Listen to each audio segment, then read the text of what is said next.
दोस्तों करवा चौथ का व्रत कार्तिक मास के कृष्ण पक्ष की चतुर्थी को करते हैं और इस बार करवा चौथ का व्रत 13 अक्टूबर को पड़ रहा है। दोस्तों इस दिन 4 बजे के करीब मिट्टी के करवे पर मौली बांधकर रोली से एक सतिया बनाकर उस पर रोली से 13 बिंदियां लगाकर चंद्रमा को अर्घ देने के लिए जल भरकर रख देते हैं। फिर एक थाली में रोली, गेहूं के दाने और लोटा जल से भरकर रखते हैं। अपने माथे पर रोली से बिंदी लगाते हैं, लोटे पर भी मौली बांधकर सतिया बनाते हैं। फिर हाथ में गेहूं के 13 दाने लेकर कहानी कहते हैं। कहानी सुनने के बाद कुछ गेहूं के दाने लोटे में डालते हैं और कुछ दाने साड़ी के पल्ले में बांध लेते हैं, जो कि रात्रि में चांद को अर्घ देते समय हाथ में लेते हैं।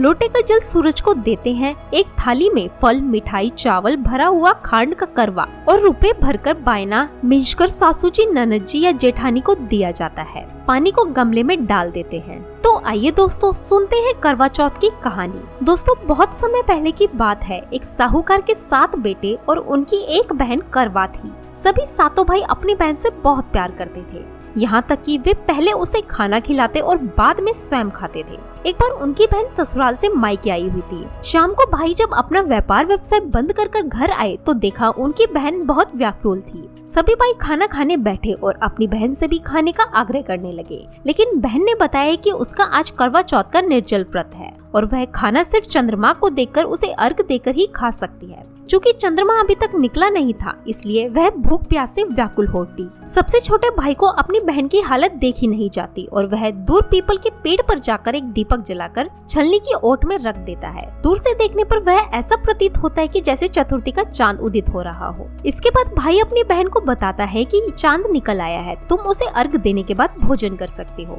बहन खुशी के मारे सीढ़ियों पर चढ़कर चांद को देखती है, उसे अर्घ देकर खाना खाने बैठ जाती है। वह पहला टुकड़ा मुंह में डालती है तो उसे छींक आ जाती है।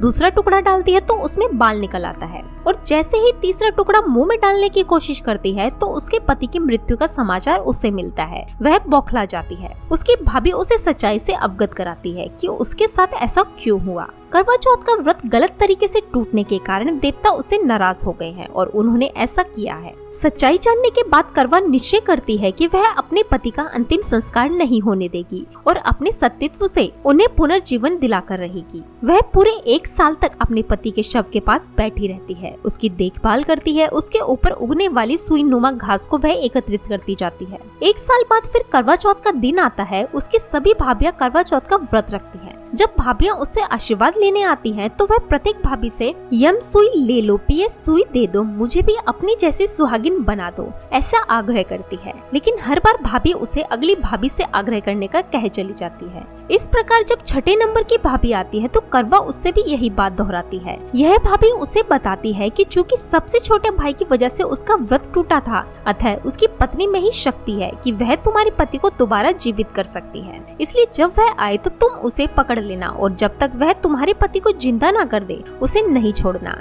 ऐसा कहकर वह चली जाती है। सबसे अंत में छोटी भाभी आती है। करवा उनसे भी सुहागिन बनने का आग्रह करती है, लेकिन वह टाल मटोली करने लगती है। इसे देख करवा उन्हें जोर से पकड़ लेती है और अपने सुहाग को जिंदा करने के लिए कहती है। भाभी उससे छुड़ाने के लिए नोचती है, खसोटती है, लेकिन करवा नहीं छोड़ती है। अंत में उसकी तपस्या को देख भाभी पसीज जाती है और अपनी छोटी अंगुली को चीरकर उसमें से अमृत उसके पति के मुंह में डाल देती है। करवा का पति तुरंत श्री गणेशाय कहते हुए उठ बैठता है। इस प्रकार प्रभु कृपा से उसकी छोटी भाभी के माध्यम से करवा को अपना सुहाग वापस मिल जाता है। दोस्तों अगर आप भी चाहते हैं कि आपके पति की आयु लंबी हो तो कमेंट बॉक्स में जय चौथ माता लिखना ना भूलें।